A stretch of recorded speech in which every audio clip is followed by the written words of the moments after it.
దేవునికి మహిమ కలుగునుగాక. ఆమేన్. బోలో యేసు మహారాజ్ की जय। बोलो यीशु महाराज की जय। आने वाले खुदा मसीह की जय। लोक रक्षकुडैन मन येसु स्वामी की जय। स्तोत्रम स्तोत्रम। जय जय येसु जय येसु जय जय क्रिस्तु जय क्रिस्तु जय जय येसु जय येसु जय जय क्रिस्तु जय क्रिस्तु जय जय राजा जय राजा जय जय राजा जय राजा जय जय स्तोत्रम जय स्तोत्रम जय जय येसु जय येसु जय जय क्रिस्तु जय क्रिस्तु जय जय येसु जय येसु जय जय क्रिस्तु जय क्रिस्तु।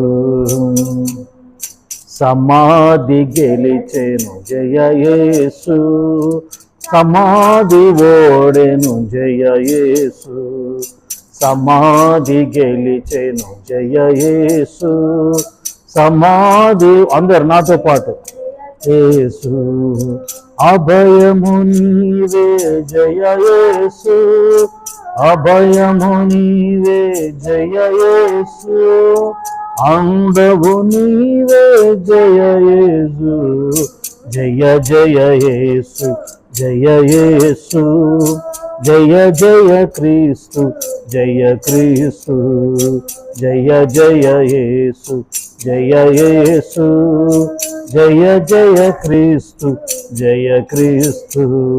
आमेन। హల్లెలూయా। మన లోకరక్షకుడైన యేసుకు మనసారా నిండుగా రెండు చేతులెత్తి ప్రభు మనకిచ్చిన ఈ నూతన దినాన్ని బట్టి మరి మీకు ఈ రోజంతా కృపాక్షేమము శుభము కలుగునుగాక, లాభము కలుగునుగాక మనసారా ప్రభు స్తుతిద్దామండి। ఈరోజంతా మీకు కృపాక్షేమము కలుగునుగాక। స్తోత్రం స్తోత్రం। నాతో పాటు ప్రభుని స్తుతిస్తూ ఉండండి। స్తోత్రం స్తోత్రం స్తోత్రం। ప్రియులారా, అలాగే ఈరోజు పెళ్లి రోజులు పుట్టినరోజు జరుపుకుంటున్న ప్రియులను బట్టి కూడా ప్రభువును స్తుతిస్తూ నా ప్రభు మిమ్మల్ని ఆశీర్వదించునుగాక। అలాగే మరి అనారోగ్యంగా ఉంటున్న వారి నా ప్రభు ముట్టి సంపూర్ణ స్వస్థత దయచేయనుగాక। అలాగే సాతాను పీడితులు ఉంటారండి, సాతాను శక్తులతో బంధింపబడి మరి అల్లాడిపోతున్న ప్రియులను కూడా నా ప్రభు విడిపించునుగాక, సంపూర్ణంగా విడిపించునుగాక। పూర్తిగా యేసు నామములో లాంటి వారికి విడుదల కలుగునుగాక। అలాగే మరి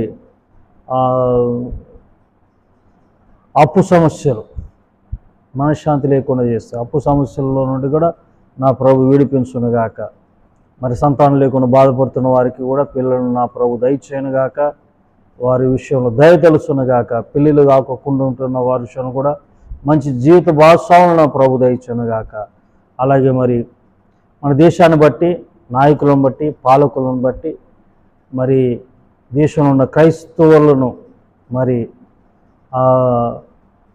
దేవుడు వారికి క్రైస్తవ సమాజానికి కాపుదల దయచేసి ప్రభు మరి కాపాడినట్లుగా క్రైస్తవ సంస్థలను బట్టి చాలా ఇన్స్టిట్యూషన్స్ ఉన్నాయి, అలాగే హాస్పిటల్స్, చాలా మరి కొన్ని విద్యా సంస్థలు చాలా ఉన్నాయి, ఈ అనాథాశ్రయాలు, వృద్ధాశ్రయాలు ఉన్నాయి, సంఘాలు ఉన్నాయి, సంఘ కాపురులు ఉన్నారు। వీటన్నిటిని బట్టి మన ప్రభువును స్తుతిస్తూ యేసయ్య కృపా పరిచర్యను బట్టి మమ్మల్ని బట్టి సహకరిస్తున్న మిమ్మల్ని బట్టి త్రియేక దేవునికి స్తోత్రం చెబుదామండి। స్తోత్రం స్తోత్రం స్తోత్రం స్తోత్రం స్తోత్రం స్తోత్రం। ఆమేన్ ఆమేన్। స్తుతి ఘనత మహిమ ప్రభావములు యేసయ్యకే కలుగునుగాక। ఆమేన్। మీ అందరి వందనాలండి। Praise the lord. అందరి వందనాలమ్మా, అయ్యా వందనాలు। Praise the lord. మిమ్మల్ని దీవించునుగాక నా ప్రభు, తన కృపలో మిమ్మల్ని నింపునుగాక। ఆమేన్।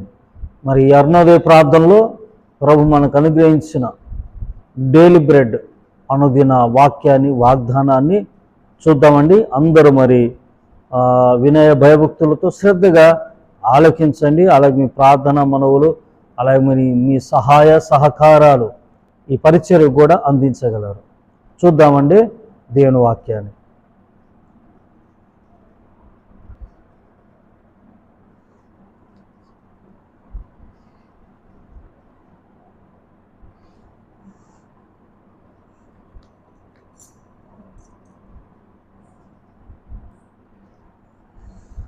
ఓకే అండి, మరి అపోస్తుడైన పౌలు కొరింథీయులకు రాసిన రెండవ పత్రిక 3వ అధ్యాయం 2-3 చదువుతానండి. అపోస్తుల కార్యములు క్షమించాలి కొరింథీయులకు రాసిన 2వ పత్రిక 3వ అధ్యాయం 2-3 నేను చదువుతాను, శ్రద్ధగా ఆలకించాలి. మా హృదయముల మీద రాయబడి ఉండి మనుషులందరూ తెలుసుకొనొచ్చు చదువుకొనుచున్న మా పత్రిక మీరే కారా? రాతి పలక మీద కాదు కానీ సిరాతో గాని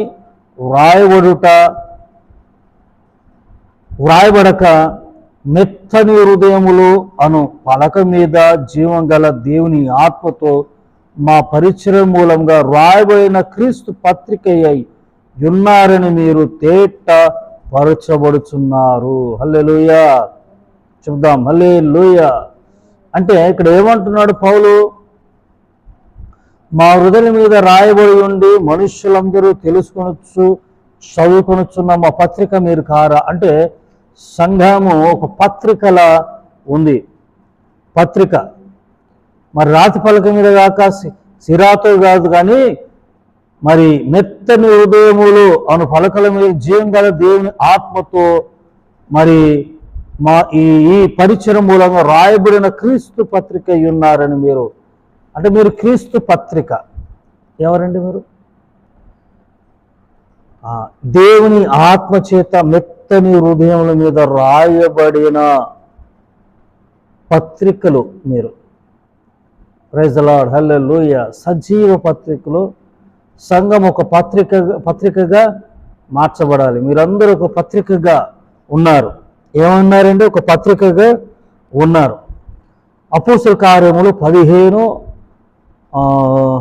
చదువుతానండి. 15వ అధ్యాయము 30 నుండి నేను చదువుతాను. గబగబా 15:30 నుండి నేను చదువుతాను. స్తోత్రం. అంతటా వారు సెలవు పుచ్చుకొని అంతియొకకు వచ్చి శిష్యులను సమకూర్చి ఆ పత్రిక ఇచ్చిరి. అంటే పెద్దవారు వాళ్ళు ఇచ్చిన పత్రిక, వారు దానిని చదువుకొని అందువలన ఆదరణ పొంది సంతోషించరి. మీరందరూ ఒక పత్రికగా ఉంటే మిమ్మల్ని బట్టి అనేకులు సంతోషిస్తారు. దేవుని పత్రికలు మీరందరూ. ఏంటండి? దేవుని పత్రికలు. దేవుని ఆత్మ ద్వారా మీ హృదయముల మీద రాశాడు. మరియు యూదాయు సీలోయు కూడా ప్రవక్తలయ్యుండి నందున పెక్కు మాటలతో సహోదరులను ఆదరించి స్థిరపరిచిరి. వారు అక్కడ కొంతకాలం గడిపి సహోదరుల యుద్ధ నుండి తమను పంపిన వారి యుద్ధకు వెళ్ళుటకు సమాధానంతో సెలవు పుచ్చుకొనిరి. ఇక్కడ చూడండి, పత్రిక తేబడింది పెద్దవారి ద్వారా. మరి ఆ పత్రిక చదువుకొని ఏం పొందారంటే అక్కడ ఆదరణ. మనం ఒక పత్రికలుగా ఉన్నాం. మన ద్వారా అనేకులు ఆదరణ పొందుదురుగాక. చదవాలి మనలను. మన సాక్ష్యం అనేది దేవుని ఆత్మ చేత రాయబడి ఉంది. మన సాక్ష్యమే ఇతరులకు ఆదరణ కలిగించుద్ది. స్తోత్రం చెప్పండి, హల్లెలూయా. అంటే మీరు ఏమై ఉన్నారు? సజీవ పత్రికలు. మరి ఎలా రాయబడ్డారు? మీ హృదయములు ఎలా రాయబడ్డాయి? మీ హృదయాల మీద అంటే దేవుని ఆత్మ ద్వారా. స్తోత్రం చెప్పండి, హల్లెలూయా. మీరు పత్రికలై ఉన్నారు. ఇక్కడ భక్తుడు అంటున్నాడు పౌలు కూడా, మీరు పత్రికలై ఉన్నారు, సజీవ పత్రికలై ఉన్నారు. God bless you. దేవుని దీవించునుగాక. చిన్న ప్రార్థన. పరిశుద్ధుడా, మహోన్నతుడగు తండ్రి, మహాగణుడా, మీ పాదాల వందనాలు తెలియజేసు. అయా, మమ్మలను సజీవ పత్రికలుగా చేసి ఉన్నారు. నీ ఆత్మచేత మా మెత్తని హృదయముల మీద ప్రభా మీరు రాశారు. మా సాక్ష్యము ఒక పత్రిక, మా నడవడిక ఒక పత్రిక. ప్రభా ఇదిగో తండ్రి, ఒక పత్రికగా మమ్మల్ని మార్చినందుకు స్తోత్రం. ప్రభా మమ్మల్ని చూసే ప్రతి ఒక్కరు, ఈ పత్రికను చూసి ప్రతి ఒక్కరికి ఆదరణ. ప్రభా మరి అపోస్తుల కాలంలో వారు ఏ మాదిరిగా చదివి పెద్దవరో పంపించిన పత్రికను చదివి ఆదరణ పొందారో, మా ద్వారా కూడా అనేకులు ఆదరింపబడుదురు గాక. కృపతో నింపుమని యేసు నామమున ప్రార్థించి వేడుకుంటున్నాను తండ్రి, ఆమేన్. ప్రత్యేక దేవుని కృప, తండ్రి కుమార పరిశుద్ధాత్మ మీ అందరికీ తోడైనగాక. ఆమేన్. God bless you all. May God bless our India. Praise the lord.